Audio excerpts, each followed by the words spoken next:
Buenas, buenas, buenas. Los saludo en nombre de Cristo, esperando se encuentren bien, pidiéndole a Jesús siempre que venga a nuestro encuentro, ¿verdad? Como hace mucho tiempo vino también al encuentro, por ejemplo, de la samaritana, del ciego de nacimiento, de el sordo, incluso al encuentro de un muerto, como lo era Lázaro, ¿verdad? Hoy también le pedimos a Jesús que venga a nuestro encuentro, que venga y hable con nosotros. La idea pues es poder compartir un poquito sobre lo que es las prefiguras sacramentales en la Sagrada Escritura. Y es que, ¿a qué me refiero yo con prefiguras sacramentales o prototipos sacramentales? Bueno, recordemos primero que un sacramento es un signo visible de una realidad, de una gracia invisible. La palabra sacramento quiere decir en griego es un misterio, ¿verdad?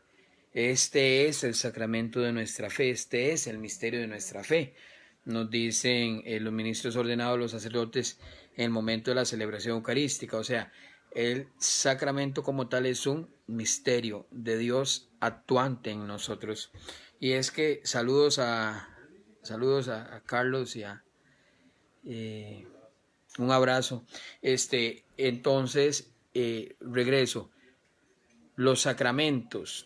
Bueno, ¿qué son los sacramentos? Bueno, el sacramento es un momento sagrado. En latín ya no lo conoce como un momento sagrado. Es un momento en donde Dios actúa de manera invisible. En teología le llaman la mistagogía de Dios, o sea, la fuerza del Espíritu Santo actuando en el misterio. Porque recordemos que el Espíritu Santo también es Dios y tiene poder para actuar en el misterio, ¿verdad? Ahora, hablando de las prefiguras sacramentales, estamos hablando de los prototipos que podemos encontrar en la Sagrada Escritura, propiamente, que no son sacramentos como tal, porque recordemos que la Iglesia Católica ha establecido los sacramentos que salen del costado de Cristo. O sea, la Iglesia se alimenta de Cristo. Por eso recibe la Eucaristía ahora que está esto que está pasando por el COVID-19, la pandemia, que ahora han dicho que al menos aquí en Costa Rica, ¿verdad? Que el ministro dice que vamos a extender y abrir los templos hasta en junio, ¿verdad? Entonces ya la gente preocupada que cómo vamos a hacer, que bueno, recordemos primero que toda la iglesia se alimenta de Cristo, ¿verdad? De Cristo, y no solo en el sentido de recibir la comunión como el cuerpo de Cristo, sino también de recibir lo que conocemos como el pan de la palabra, que también en la liturgia es la Sagrada Escritura, ¿verdad? O sea, Cristo también nos habla a través de su palabra. A través de su palabra también podemos encontrar a Jesús. Pero para no irnos poco lejos, sí es importante aclarar primero el término sacramento. Y es que sacramento en la Sagrada Escritura, así como está, es una palabra latín, no se va a encontrar, pero sí se va a encontrar lo que es mysterium, ¿verdad? El mysterium, ¿verdad? El misterio, que es lo mismo, es un sinónimo de lo que es sacramento, ¿verdad? Por eso a veces el sacerdote dice, es el misterio de nuestra fe, sacramento de nuestra fe. Ahora bien, esa realidad teántrica, digámoslo así, teántrica, recordemos que en teología, teo, Dios, drica, hombre, ¿verdad? Es una realidad que nos hace partícipe de Dios. Entonces, esa realidad, como lo es la realidad sacramental, ya se había sugerido de alguna forma como una prefigura, como un prototipo en la Sagrada Escritura. Recordemos que un sacramento tiene lo que es fórmula, ¿verdad? Gesto o palabra, ¿verdad? Y también tiene lo que es materia, ¿verdad? Materia como tal, ¿verdad? Que ya es el signo. Un ejemplo, si viene, por ejemplo, en el caso del bautismo, los que hemos podido ir a presenciar un bautismo, Recordemos que el sacerdote dice, un ejemplo, Mario, dice el nombre, yo te bautizo en el nombre del Padre, ¿verdad? Y del Hijo y del Espíritu Santo, cuando derrama, ¿no?, agua sobre la cabeza del fotosomenoi. Otra palabra interesante que podemos aprender, el fotosomenoi, una palabra que antes del Concilio Vaticano II se utilizaba mucho a los catecúmenos. Recordemos que los catecúmenos, el sentido de catecúmeno es reiniciado en la fe, en el bautismo, es un nuevo católico, que existió una conversión. Antes a ese niño que no necesitaba ciertamente conversión, entonces en lugar de decir, a todos los catecúmenos, que ya normalmente se le hablaba a los adultos, porque iban a recibir esa renovación, esos sacramentos, se le conocía a los niños como el fotosomenoi, ¿verdad? Palabra también griego que significa fotos, ¿verdad?, iluminado, menoi, recién nacido. Un fotosomenoi era un recién nacido iluminado, un recién nacido bautizado, lindísimo, hermoso. Entonces eso nos regala la liturgia también, metiéndonos un poco. Pero para regresar a lo que son las prefiguras sacramentales, ya la Sagrada Escritura nos comenta, saludos a Daniel García, saludos Daniel, ya la Sagrada Escritura nos comenta propiamente sobre las prefiguras sacramentales, porque algunos podrán decir, pero es que el bautismo, pero es que la Eucaristía, pero es que la confirmación, pero es que la confesión, pero ¿dónde está en la Biblia? ¿Dónde refiere? Bueno, de manera indirecta ya los refiere la Sagrada Escritura, y si los refiere realmente la Sagrada Escritura, lo que lo son los prototipos de las prefiguras sacramentales, y no hay necesidad de buscar acá en la Biblia para recordarles yo a ustedes algunos pasajes. Saludos Giselle, saludos, ahí he estado orando también por ti, por el abuelito de, si no me equivoco, de tu hijo, ¿verdad?, de Cristian. En algún momento también pudimos compartir ahí en lo que fue catequesis, no recuerdo si infantil o catequesis de confirma ahí con tu hijo. Y bueno, confiamos en Dios que claro que está gozando en el cielo, ¿verdad? Para nosotros los cristianos sabemos que está gozando en el cielo, así que saludos Giselle. Ok, y lo importante, ¿verdad?, de regresarnos acá a lo que es la Sagrada Escritura. ¿Por qué?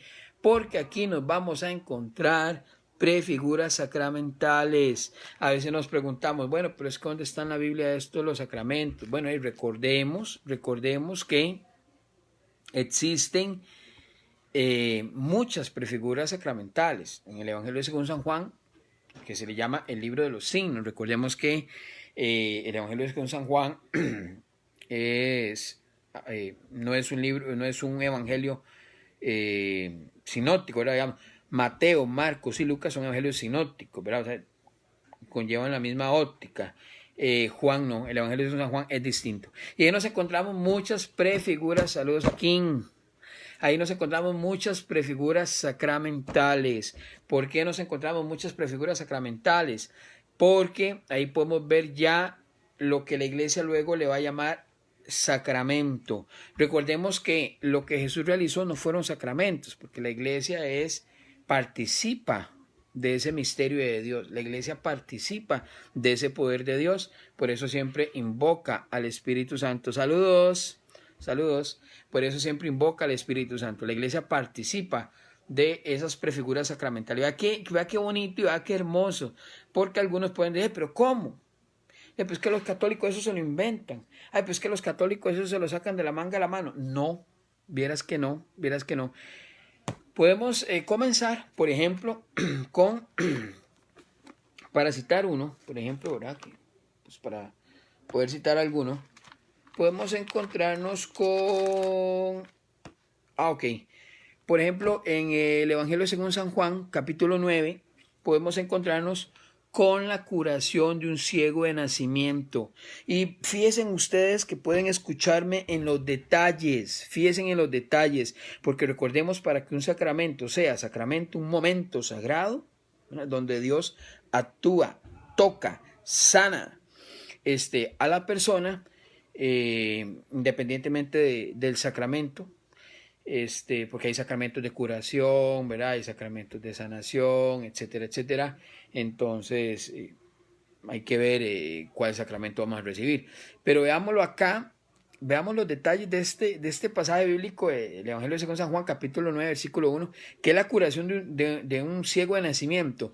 Pongamos la atención a los detallitos ahí, porque recordemos que para que sea un sacramento tiene que haber palabra, ¿verdad? Palabra o fórmula, gesto y materia. Es necesario. Les puse el ejemplo del bautismo, ¿verdad? Y también le puedo poner el ejemplo, por ejemplo, del cuerpo de Cristo, ¿verdad? Cuando el sacerdote levanta, ¿verdad? Esto es mi cuerpo, que es el palabra, ¿verdad? Gesto, ¿no? Y la materia, ahí está la hostia consagrada, ¿verdad? Hostia consagrada, que si se fijan bien, trae la JHS, ¿verdad? JHS, ¿verdad? Jesús, ¿verdad? Y a veces trae la I, ¿verdad? Y JS, pero normal, dependiendo del idioma, ¿verdad? Jesús, JHS, Jesús Hominus Salvator, Jesús hombre salvador. Ok, pero lo interesante de todo esto, regresando a lo que es el Evangelio según San Juan, pongan atención a los detalles, a ver si encuentran palabra, gesto y materia. Dice así: curación de un ciego de nacimiento. Vio al pasar un hombre ciego de nacimiento y le preguntaron sus discípulos: Rabí, ¿quién pecó, él o sus padres, para que haya nacido ciego?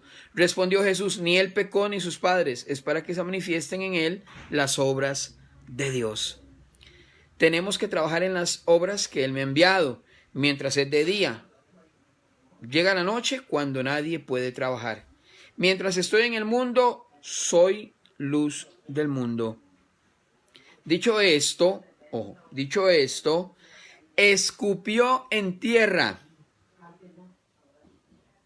hizo barro con la saliva, y untó con el barro los ojos del ciego, y le dijo: vete, lávate en la piscina de Siloé, que quiere decir enviado. Él fue, se lavó y volvió, ya viendo.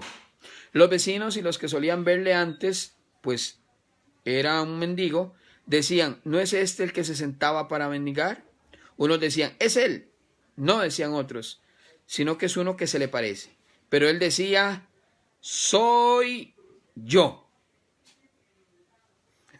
Soy yo. Le dijeron entonces: ¿cómo pues se te han abierto los ojos? Él respondió: ese hombre que se llama Jesús hizo barro, me untó en los ojos y me dijo: vete a Siloé y lávate. Yo fui, me lavé y vi. Ellos le dijeron: ¿dónde está ese? Él respondió: no lo sé. Lo llevan donde los fariseos, al que antes era ciego, pero era sábado el día en que Jesús hizo barro y le abrió los ojos. Palabra del Señor, gloria a ti, Señor Jesús. Saludos, Eileen. Un saludo y ahí. Se va a escuchar ruido porque ahí están ahí utilizando ahí, ¿verdad? Entonces de ahí se escucha ahí, ¿verdad? Las cosas de los videos en vivo, ¿verdad? Ok, saludos, Eileen, espero que estés bien. Un abrazo. Espero que estés bien. Y a tu bebé. Importantísimo. ¿Escucharon? El ciego de nacimiento, prefiguras sacramentales. ¿Escucharon en el ciego de nacimiento propiamente? Palabra, gesto y acción. Llegó Jesús, escupió saliva, prefigura del agua, del bautismo, ¿no?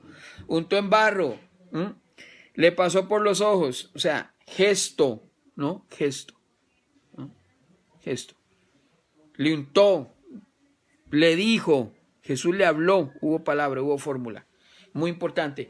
Nuevamente una prefigura sacramental. Y se lo hacemos también con el sordo, que se encuentra también en el Evangelio según Marcos. También podemos encontrar igual una prefigura sacramental. Efeta, ¿no? Jesús habla, ábrete, ¿no? Y toca el oído del sordo. Lo toca, gesto, ¿no?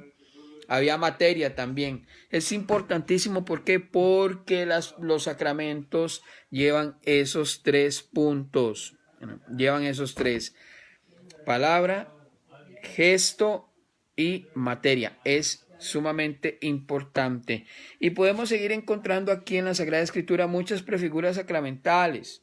No sé si recuerdan ustedes el Evangelio según San Juan capítulo 5, lo que era la curación de un enfermo en la piscina de Betesda. No sé si recuerdan que el Espíritu de Dios cuenta que siempre ahí, ¿no?, en esa piscina se revoloteaba el agua y la primera persona que ingresara, ¿no?, tenía 5 pórticos de hecho, la primera persona que ingresara, ¿verdad?, era curada. Y llegaban ciegos, llegaban paralíticos, llegaban sordos, tenían diferentes necesidades especiales, enfermedades, pues, ¿no? Y pues llegaban y al primero que entrara, pues era, el agua se agitaba y el primero que entraba, pues quedaba curado, ¿verdad?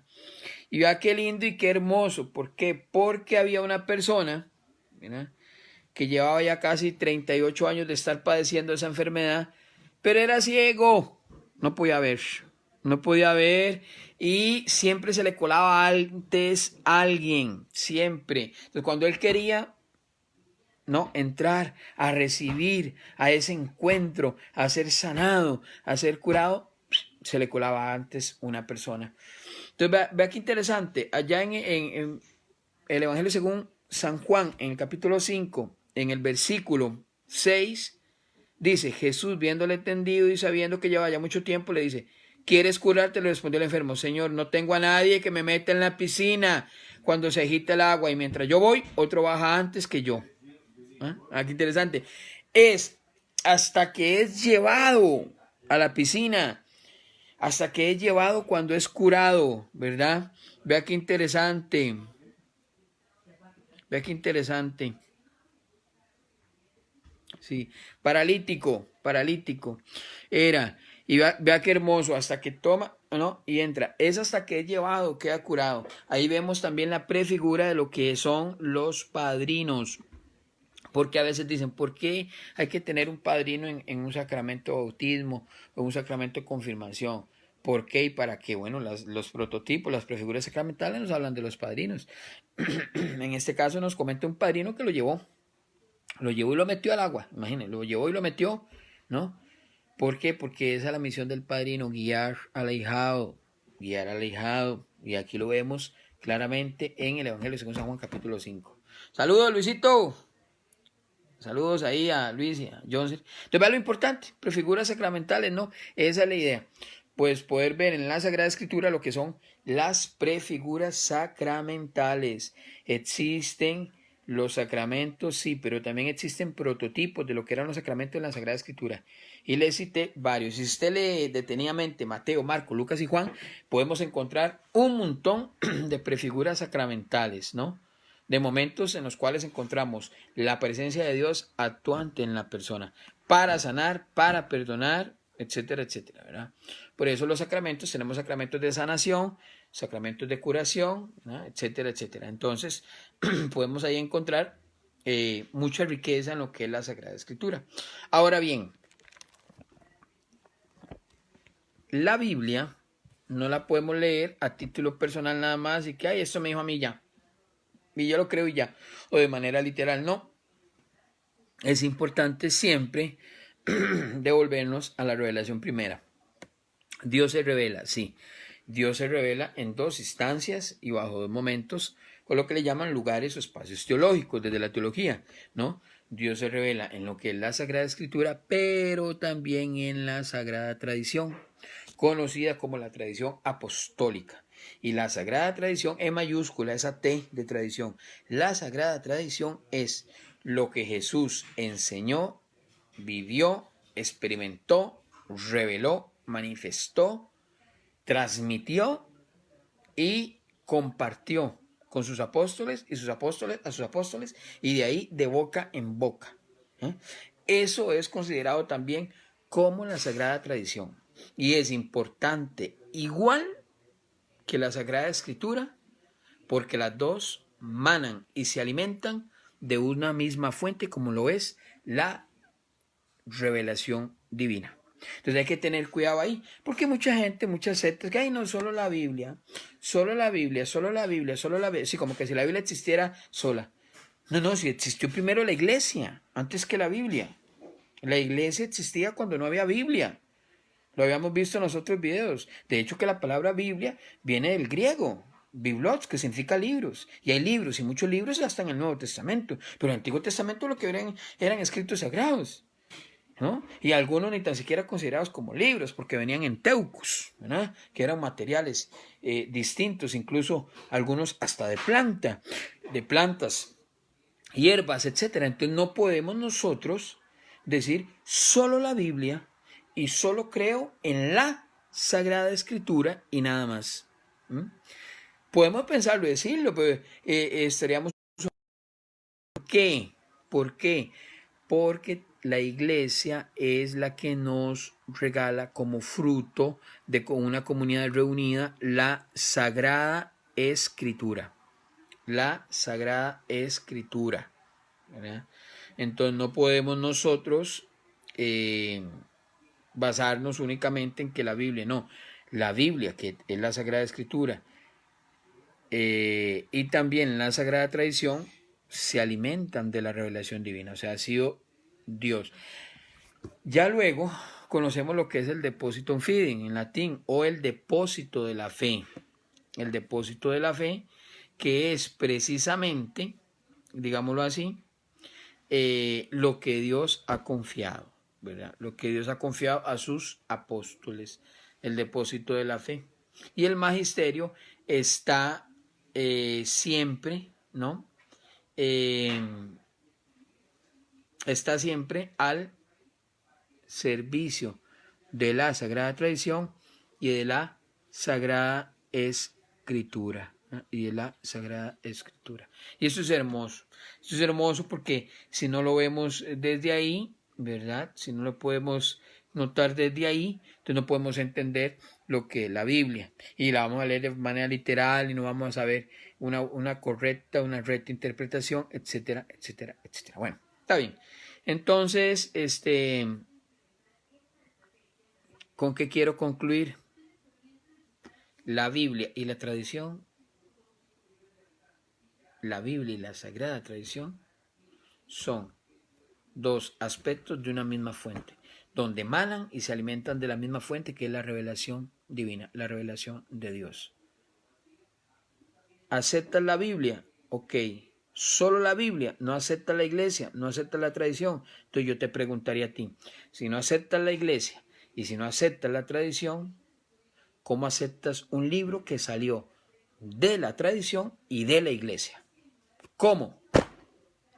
¿Cómo aceptas un conjunto de libros, como lo es la Sagrada Escritura, que salió, que es fruto de una comunidad reunida, de una comunidad apostólica, que es fruto de una sagrada tradición? ¿Cómo aceptas un libro que no existía cuando existía la iglesia? Porque recordemos que la Biblia, la Sagrada Escritura, se compila posteriormente, se comienza a conformar posteriormente, donde existieron años donde no existía la Sagrada Escritura. Ya los hemos visto en los videos anteriores. En el Antiguo Testamento, pues, la Tanakh, ¿no? Donde está dividida en tres bloques, ¿verdad? Como lo era el Torah, ¿verdad? O la Torah, conocida como la ley, ¿no? El Nevim, ¿no? Que eran los escritos proféticos, y el Ketubim, que eran otros escritos, ¿no? Pero no había la palabra Biblia. La palabra Biblia es posterior, viene del griego, y ya luego traducida al latín por San Jerónimo en el siglo IV, finales. Entonces, hay que tener cuidado ahí, ¿no? Hay que tener cuidado porque, sí, yo acepto la Biblia, pero no la iglesia. Yo acepto la Biblia, pero no la tradición. Pero no estoy hablando de tradiciones como tradiciones, costumbres de esas en minúsculas. Estoy hablando de la Sagrada Tradición. Y la Sagrada Tradición es lo que Jesús vivió, experimentó, transmitió y comunicó y mandó a sus apóstoles a predicar. Porque les voy a decir algo, ni tan siquiera Jesús mandó a escribir ninguna Biblia. Y Jesús nunca dijo, a ver, les voy a dar una Biblia a cada uno, vayan, lean la Biblia a todos. No. Jesús fundó una iglesia que fue diferente. Pero ya es otro tema que lo vamos a ver la próxima semana desde la eclesiología, porque Jesús ha fundado una iglesia, ¿no?